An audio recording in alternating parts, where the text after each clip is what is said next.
Hi and welcome to my channel. My name is Memo and I mainly draw things for a living. The Artist Starter Plan is a calendar I created to help you start learning how to draw if you're a complete beginner or get back into drawing if you haven't done it for a while. The plan goes from drawing simple lines and shapes in the first week, moving on to portrait, gesture, clothing, and full characters by the end of the 31 days. I recorded this as a series of live streams on Instagram, so unfortunately the format is portrait and there's some level of chit-chat throughout the videos. I hope you can still enjoy it, download the calendar for free, and start your own practice. It doesn't need to be the first day of the month to start, just pick day one and build up from there. Let's get started!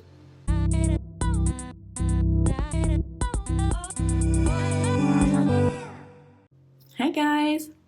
So yesterday I should have been showing you guys how to approach gesture drawing in terms of just identifying the main lines, like the line of action. And today I was going to show you guys how to add some of the main shapes basically in blocks.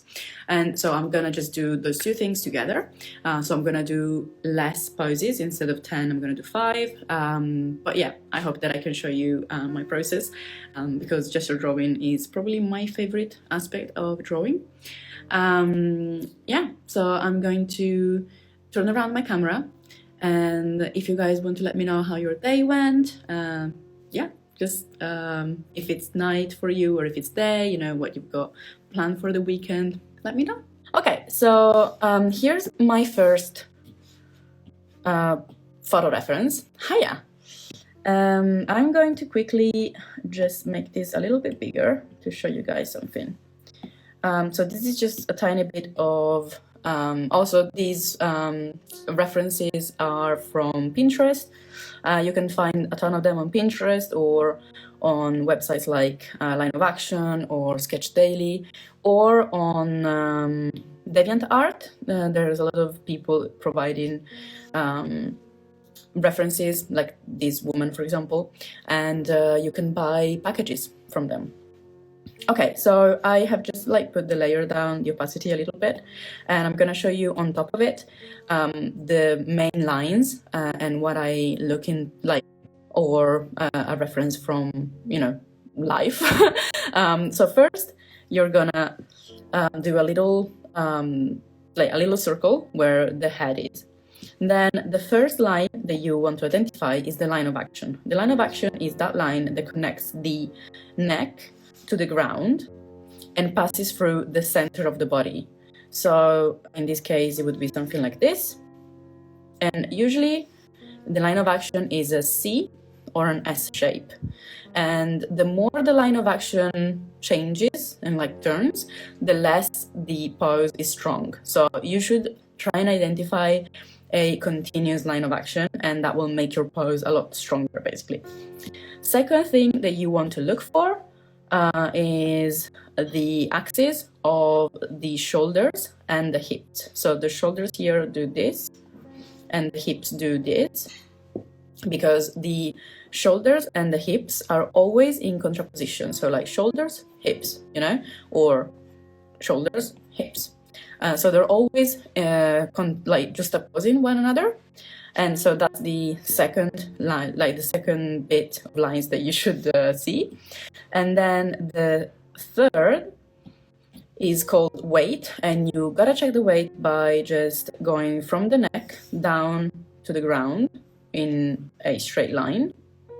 And usually the weight should be in between the feet, otherwise your character will fall down. It will be like unbalanced, right? In this case, it falls on this foot, and that's because if you look at the reference more, you'll see that this foot is the one that is keeping the weight and is pushing up, right, the character. So it makes sense that the weight is mostly on this foot, because that's the foot that is weight bearing and load bearing. And by checking this again, you will have a much more balanced image when you move on to the actual volumes. So whilst you've done this, this should take you like 10 seconds, like 10 to 15 seconds to identify all these lines. And of course, you shouldn't do it on top of the reference, but you can start by doing it and then So then the next part is to basically identify the main shapes, okay? And I usually do this by drawing a sort of rectangle, I think, where the torso is, then a little ball where the midriff is, then another little rectangle where the pelvis is, basically. And then for the legs and the arms, I don't actually draw shapes at first, but I just do like a little squiggle. And then for the feet, I usually use triangles. And like the interesting thing is that feet and hands don't actually matter with regards to the gesture. Like hands sometimes can just make a pose more graceful, basically. But really, like, they don't really matter in terms of the weight and force of a pose. So you don't have to waste time basically at the start of your drawing by drawing them, you know, in detail. And so yeah, so these are the first two steps. Step 1, lines. Step 2, basic shape. And yeah, so that's what I'm gonna do for each one of my poses today. Of course, I'm not gonna do it by looking at the reference, but I am going to, there you go. Maybe this one, it's a little bit easier to start with. So I'm gonna put it a little bit bigger so that you guys can see it. So usually what I do is that, like, I just look at my reference, and then from there I'm gonna draw the line of action, and then the axis of the shoulders, the axis of, hang on, the line of action is actually opposite, like this. The axis of the shoulders, the axis of the hips, and then the weight, I don't actually draw it most of the time. I just kind of like check it. Then you can draw like the orientation of the face based on your circle, if that helps you. And then I'm gonna draw the basic shapes, and you can draw them in sort of like a little bit of 3D, just, you know, placing, and then there you go.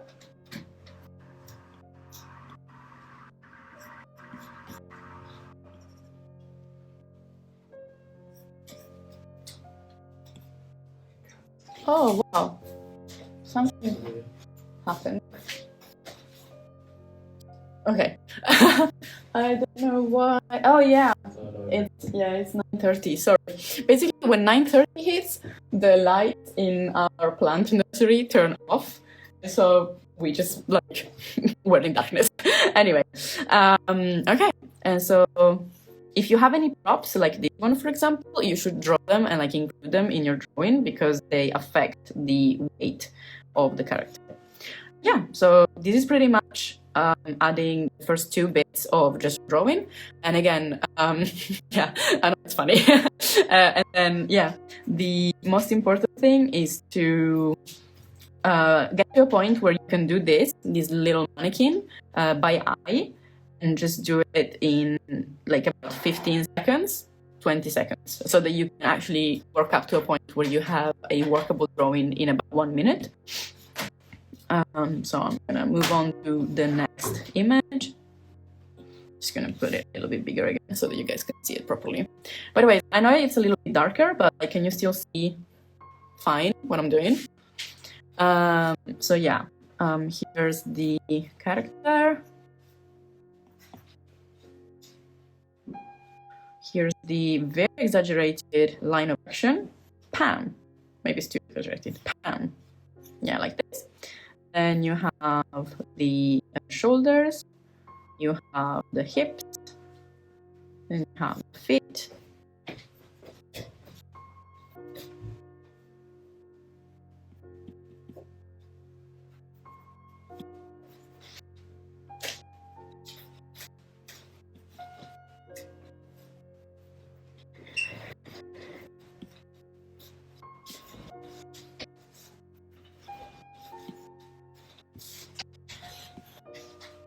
yeah, like usually I draw the little spaghetti legs that I do at this stage. Thank you. Yeah, it's a really cool pose. I try and so like if there's a change, like a bend in the junction of the knee, for example, I will still kind of like include it a little bit, even if it's just, you know, kind of little spaghetti. So next pose. Let's make it a little bit bigger. So this is very dark. I'm gonna just change the brightness and saturation.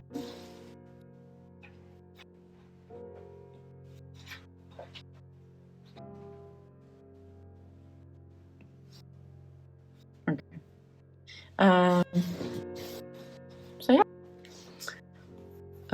face, and I think, yeah, I mean for example here, the line of action is probably a little bit of an S shape. Yeah. So like when you're unsure about line of action, you can still kind of draw it real quick to make sure that, you know, you're not making a complete mistake, but you know, it's important to develop an eye as well.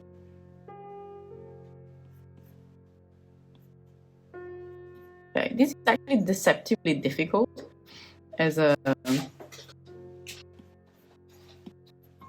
pose, because it's actually quite static, but the butt is kind of like, you know, foreshortened, you know, like it's behind the hips. And then you have like the foot here, the other foot there, like this. So yeah, it's actually a little bit deceptive.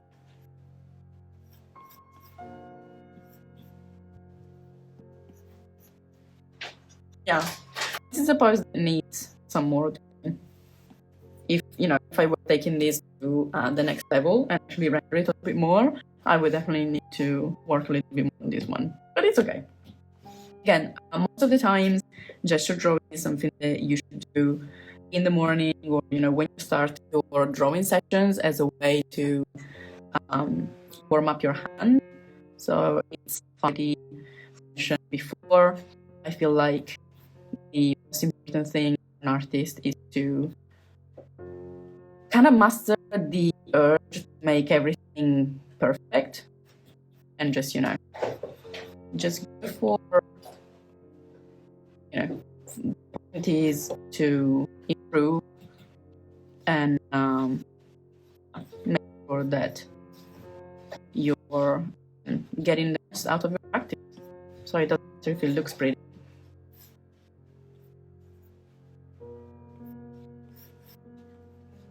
It doesn't matter if you're actually understanding, you know, top to bottom. It starts at the bottom and then it goes up, but it's still, you know, you still need to start from the face all the time, even if the line of action is, you know, like this. Okay, so then the shoulders, I mean, shoulders and hips in this case, of course, are a little bit arbitrary because it's in profile. And then the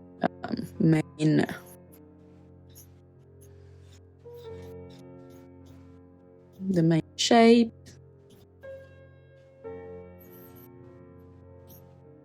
and try to stack in three, you know, like stack one thing, like the pelvis here. I'm gonna stack it on top of the drift, kind of enters it, because it's you know, it's, you know, everything is in 3D shape actually, you know.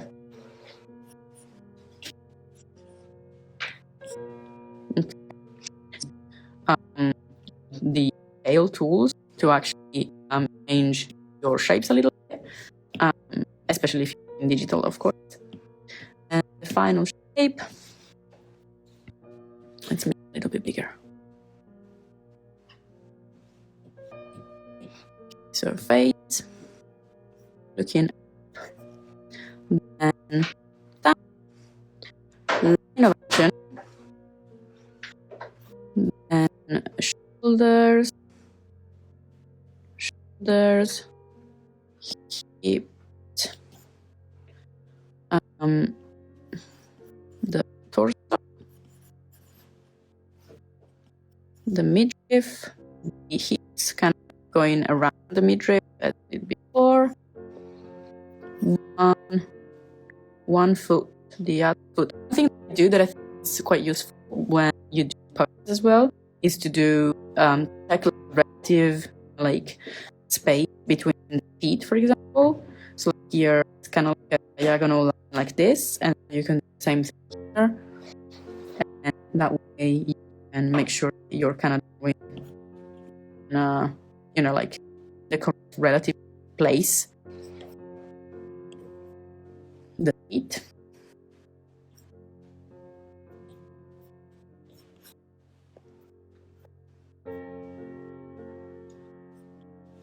And like here, for example, this pose is changed a lot by this big luggage. So what I was saying before, like if your character has a prop, make sure that you draw it because it might change the weight quite a lot. Because like this without this doesn't make any sense. This lady is about to fall, but with this it counterbalances it and makes sense. So cool. So that's our last pose. I hope you enjoyed this very quick session about life drawing and gesture drawing. So these are the first 2 steps in gesture drawing, and tomorrow I'm going to show you guys the 3rd step. First, it might seem a little overwhelming, but I swear to you, if you apply this method when like shape, you know, next steps are gonna tomorrow, and you use it like 20 minutes, 15 minutes a day. So like when we finish the plan, and you just in February starting to just gesture practice every day, you'll see like, how much faster and how much more accurate you'll become very quickly, actually. So hope that you enjoyed the session, and I will see you tomorrow. Have a good rest of the day or night, and yeah, stay happy, stay safe. Bye, guys.